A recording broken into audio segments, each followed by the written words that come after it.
Welcome to the first round of the Blackheart Tournament. The reason it is called the Blackheart Tournament is because it is run with the BHEdit mod. Basically what this mod does is it reverts balance changes back about 9 to 12 months or so before the ACU HP nerfs, before the bomber changes, so you have all of the good things that FAF brought to the table with the patches that gave us support factories and all of that good stuff, but it takes away some of the mainline balance changes that have happened recently. So if you prefer to play the little bit older style, be a little retro about it, well, this is the spot you need to be. Specifically, this is played with version 15 of the mod. Joining me is the ever awesome Heaven, who is going to be co-casting with me. How you doing, man? Hello, I'm doing great. Thanks, Brink. Thank you for the intro. Let us just talk about the players and the map a bit. All right. We got Nexus down here, who is 2000 rated, and Keyser, also 2000 rated. It's a UEF versus Siren matchup, and it's on Theta Passage. Theta Passage is a 5x5 kilometer map. Can you just, how many A4 papers is that, Brink? I think we decided it was approximately 2,700 A4. 2,700? No, sorry, 16,500 A4. My bad. There you go. Thank you. And well, it's kind of odd to see somebody go bomber first as a Siren, so this is certainly not expected. And Nexus is going to take some hits there. Well, as I said before, this is before the bomber changes, so that means that stop micro is a thing, and we're probably going to get to see some hover bombing at some point. I'm not sure what that bomb was about, though.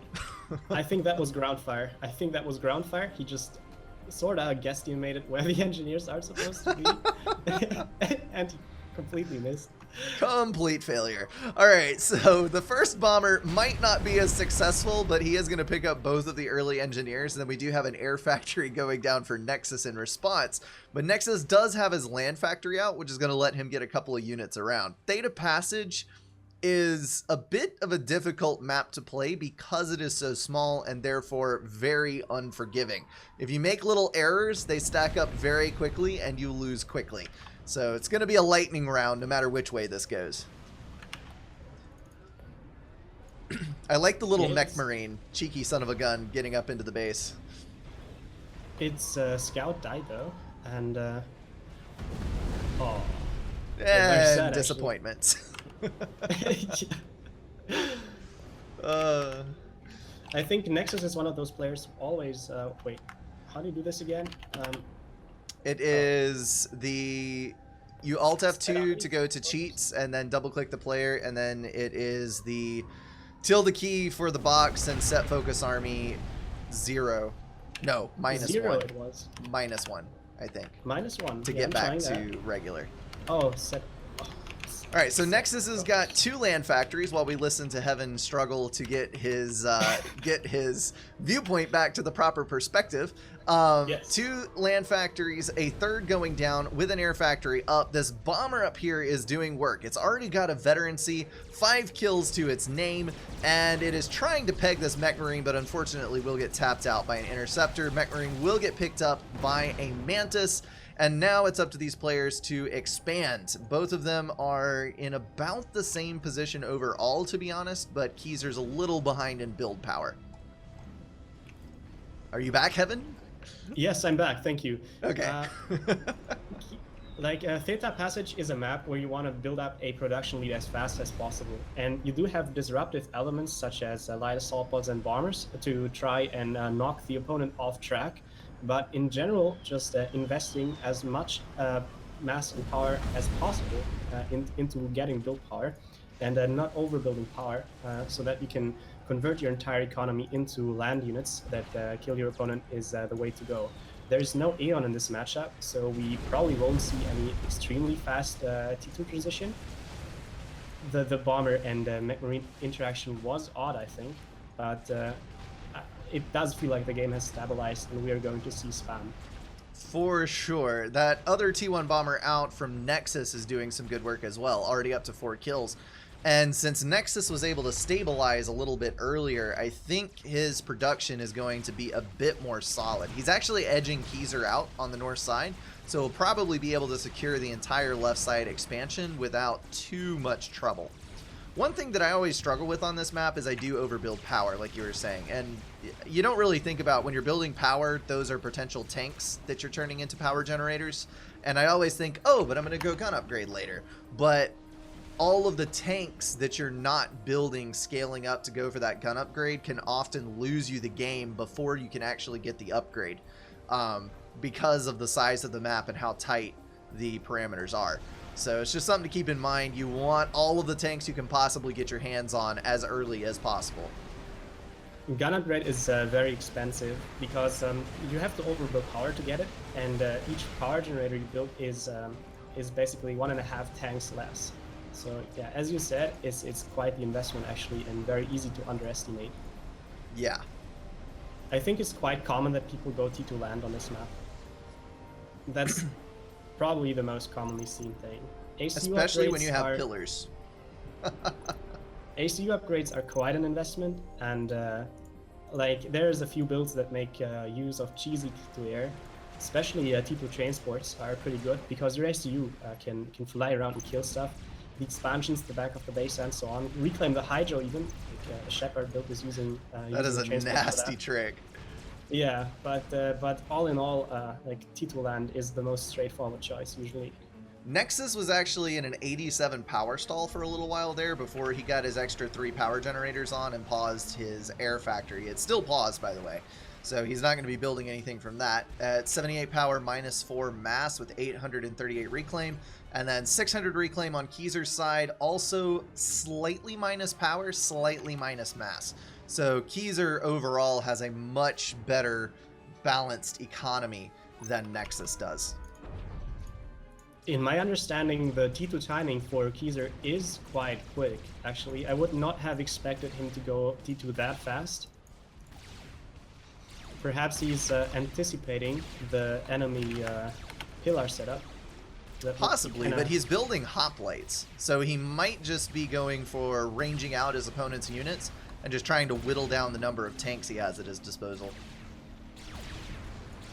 I think that hoplites in general are a very binary choice, because if your opponent has time to get gun upgrade, then no amount of hoplites is going to deal any damage, because the ACU just gets veterancy from them. Yes. But if you can make good use of them and deny the enemy gun upgrade, then the hoplites can be extremely good.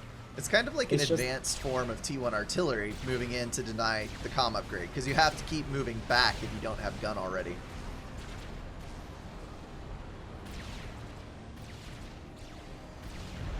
In general, I just do think that hoplites are a more risky choice than like actual T2 tanks. But that may be just me. Like, especially in team games, people get gun upgrades so quickly, and there's T2 PD. Both counters hoplites. So I feel like this is a unit that isn't used a lot for good reasons. But Nexus does have the T2 HQ scouted, but he has not built any energy storage yet, and he is still stalling power. I think he never quite recovered from the disruption in his build order from those early engineers dying to the bombers. But he is pulling a T2 land factory upgrade, so he'll probably be rolling out pillars and or mobile shields to deal with the hoplites a little bit better. Maybe Mongoose. We might see a Mongoose versus hoplites fight. that would be quite a mean battle. Well, the unit count for both players is sort of the same.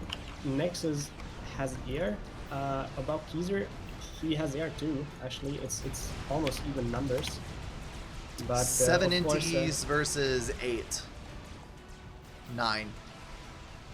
Right. Nexus is not producing air, remember, because he's struggling on power, so he's pausing his air factory intermittently, and that's kind of hurting his production.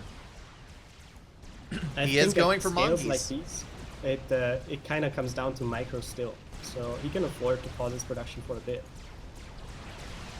He's going to pick up a mass extractor on the north side, so Keezer is going to be down a little bit more eco.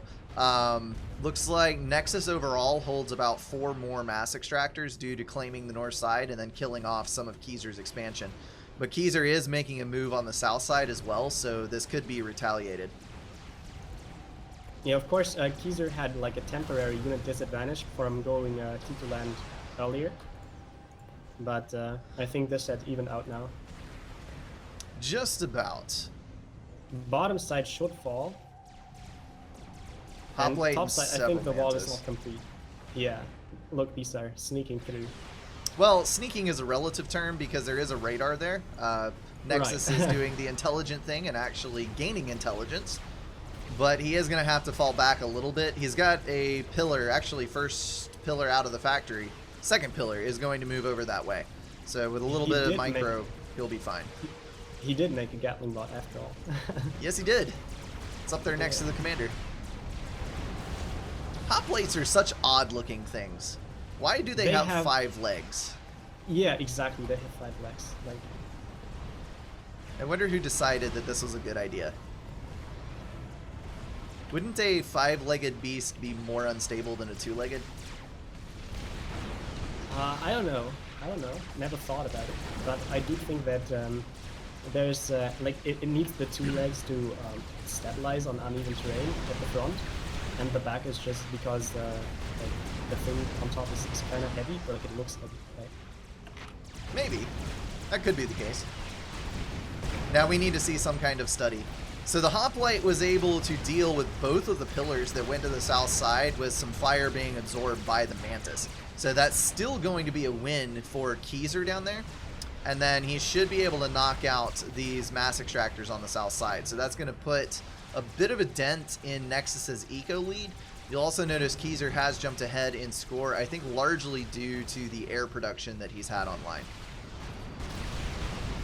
Nexus, I think he's going for the finishing move right now, or at least trying, because he's realizing that both flanks are getting killed. So, like, you would expect him to redirect some units to the top and the bottom, but he's not doing it, so he's going for it. I don't know if he'll be able to pull it out, though, because his ACU is also relatively low on HP, and he doesn't have enough units to make up the difference. It looks like a draw. Keyser's going to get out. You think so? Like, it depends on comp blocking, of course, and all the tracks from Nexus. But I think it's going to be a draw.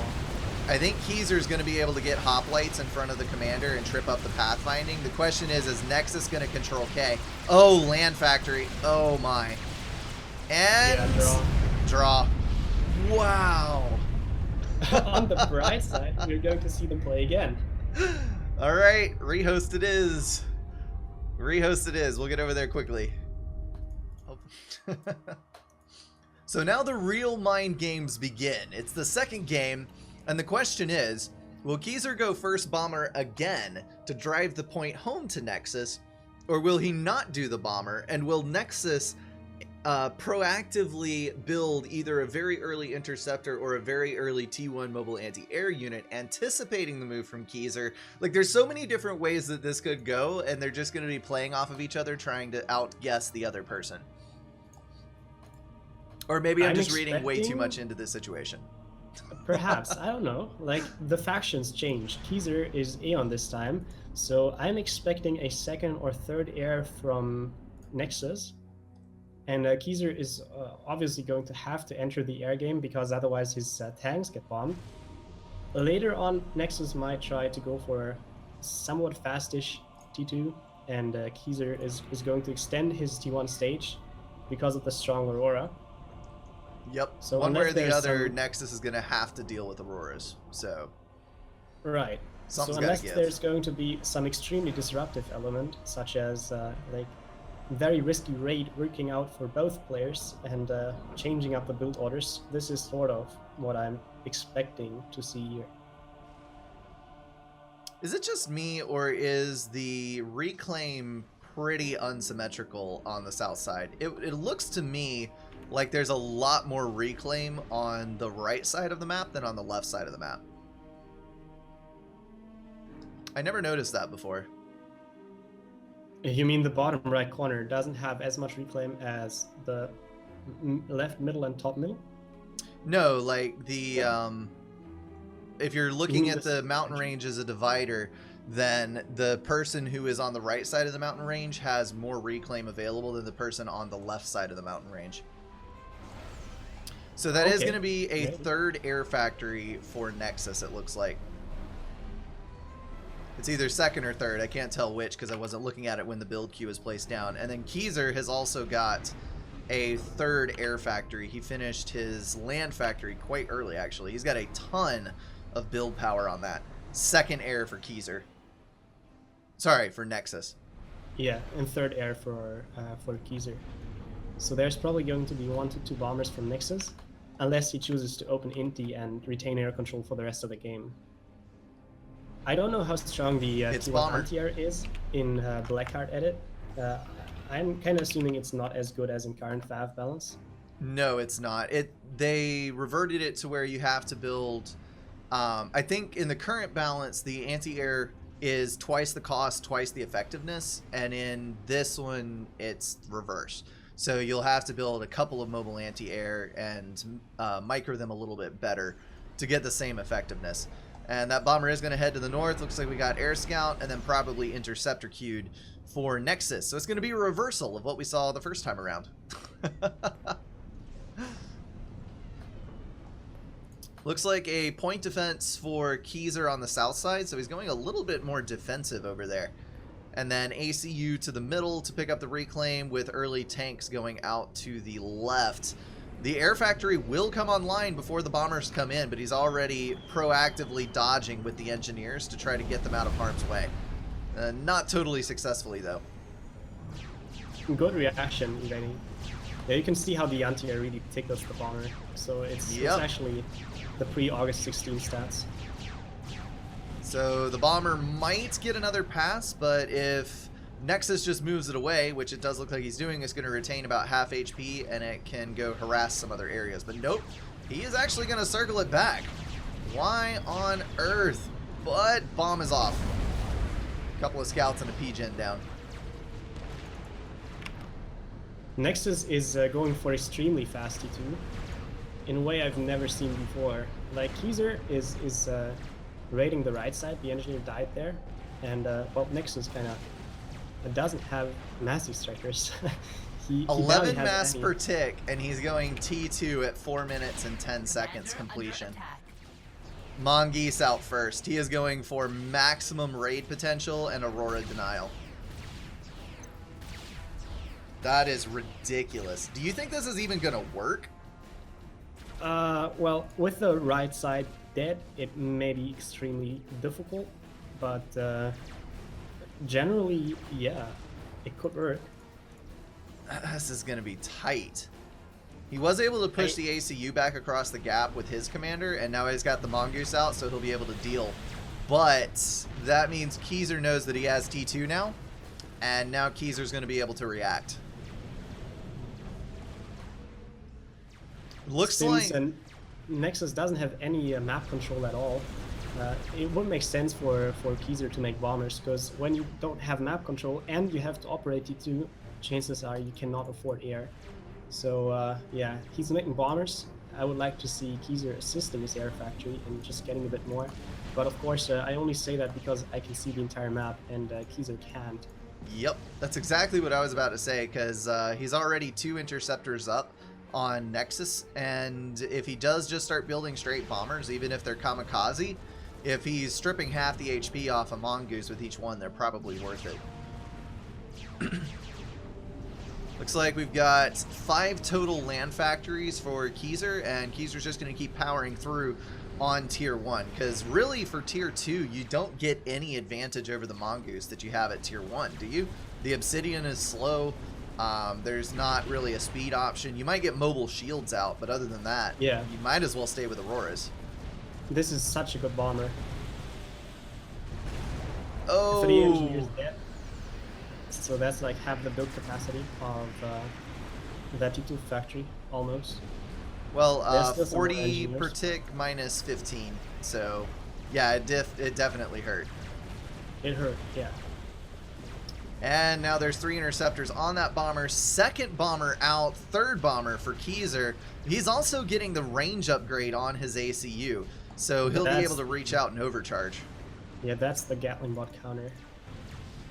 There is a mobile flak out from Nexus. So much power. So yeah, the T1 skip didn't work out for Nexus, I think.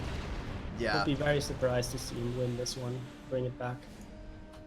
He does Also, have I a kinda mobile think- flak, though. That'll counter the air advantage. Oh, that's true.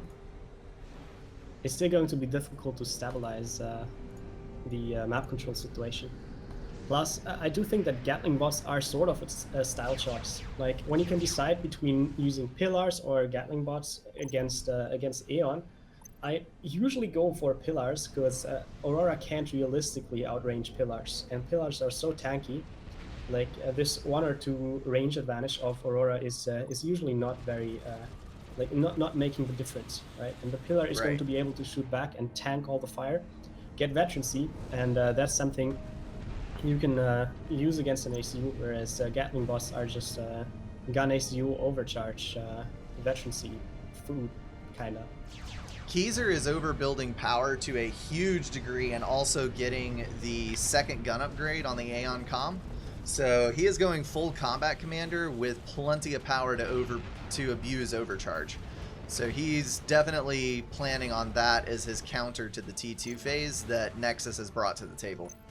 And Keyser's economy actually looks beautiful because he built just enough power to not power stall, and he had stored some mass to afford the gun.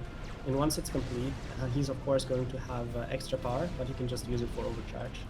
Yes. I Looks would like have expected Nexus... his eco to look worse, but it was really good. Yeah, Nexus is going to be able to pick up some mass extractors, but I don't know if he can do enough damage at this point to be able to prevent that gun comm from winning the game.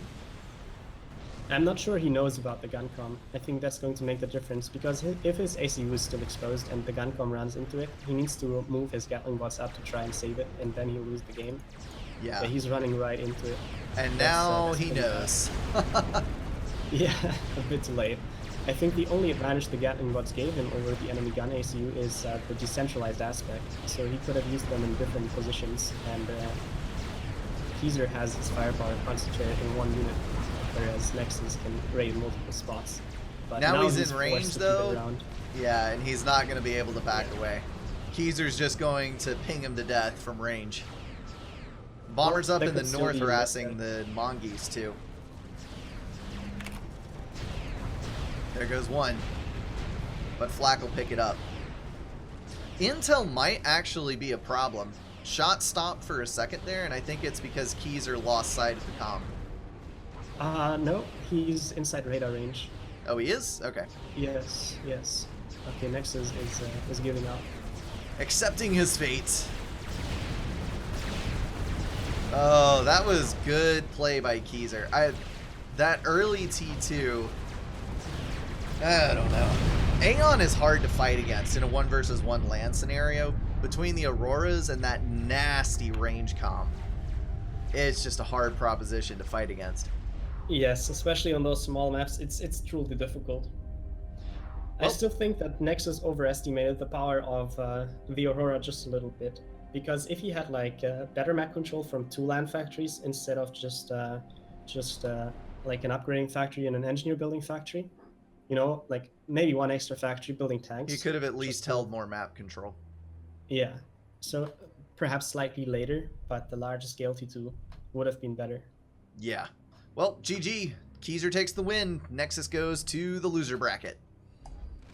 That is going to wrap everything up for this video, guys. If you enjoyed it, feel free to drop a like and share it with someone. If you want to support the channel, catch the streams, or join the Discord, check out the links in the description.